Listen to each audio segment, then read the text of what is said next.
نبی نے فرمایا جس کو اللہ نے دو بہنیں عطا فرمائیں، دو بہنیں، اور انہوں نے اس کا حق ادا کیا، حق کہ بھائی بہنوں کا حق مار جاتے ہیں، ماں باپ کی وراثت میں سے بہنوں کو نہیں دیتے۔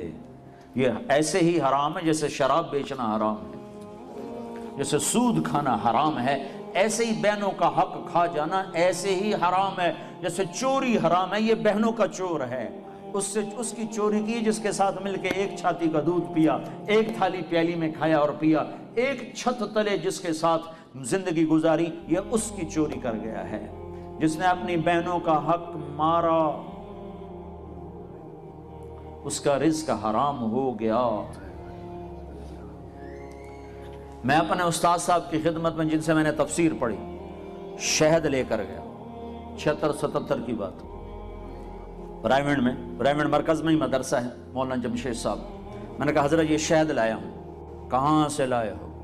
کہا جی میرے اپنے باغ کا ہے۔ میں نے کہا میں نے خود توڑا، باغ میں لگا تھا آم کا۔ میں نے کہا جی میرے اپنے باغ کا ہے۔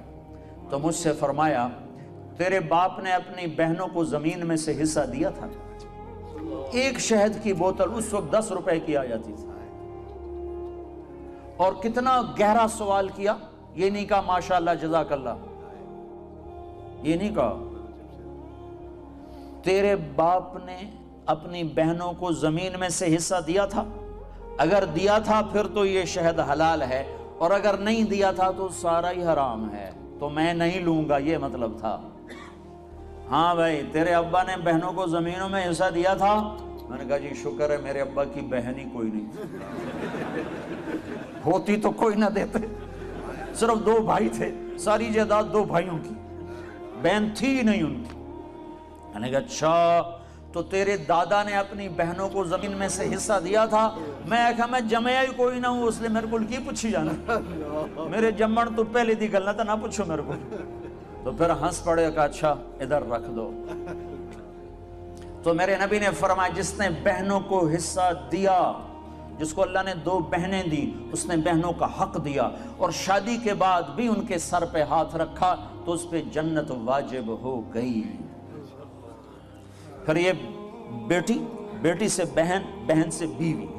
پھر میرے نبی نے فرمایا بہترین مسلمان وہ ہے جو بیوی کے ساتھ اچھا سلوک کرے، اور میرے نبی نے فرمایا جو یہ چاہے اوسلو کا مسلمان کہ وہ جنت میں میرے گھر کے قریب گھر بنا لے تو وہ 2 کام کرے، ایک اپنے اخلاق اچھے کرے، ایک اپنی بیوی سے اچھا سلوک کرے، تو اس کا گھر میرے گھر کے قریب ہو جائے گا۔ تہجد پڑھے، جہاد کرے، تبلیغ کرے، ذکر کرے، مراقبہ کرے، یہ نہیں فرمایا، کہ وہ 2 کام کرے، ایک اخلاق اچھے کرے، ایک بیوی سے اچھا سلوک کرے۔ یہ بیوی سے اچھا سلوک بھی تو اخلاق میں آتا ہے، اس کو الگ کیوں کہا ہے؟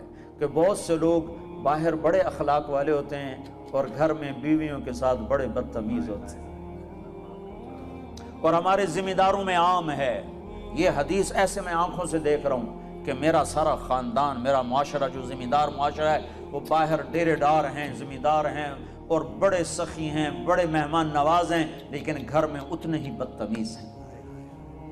بیویوں سے ایسے سلوک کرتے ہیں جیسے نوکرانیاں، بیویوں کے ماں باپ کو ایسے گالیاں نکالتے ہیں جیسے انہیں گالی دینا ثواب کا کام ہے۔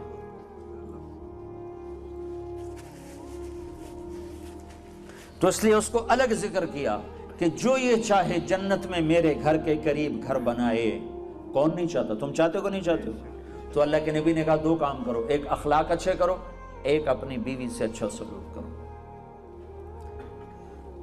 پھر بیویوں کو بھی سمجھایا، برابری، توازن قائم کیا ہے کہ اگر میری شریعت میں سجدہ ہوتا تو میں بیوی سے کہتا خامند کو سجدہ کرے۔ ایک عورت نے پوچھا یا رسول اللہ میری شادی ہو رہی ہے، میرے خامند کا میرے اوپر کیا حق ہوگا؟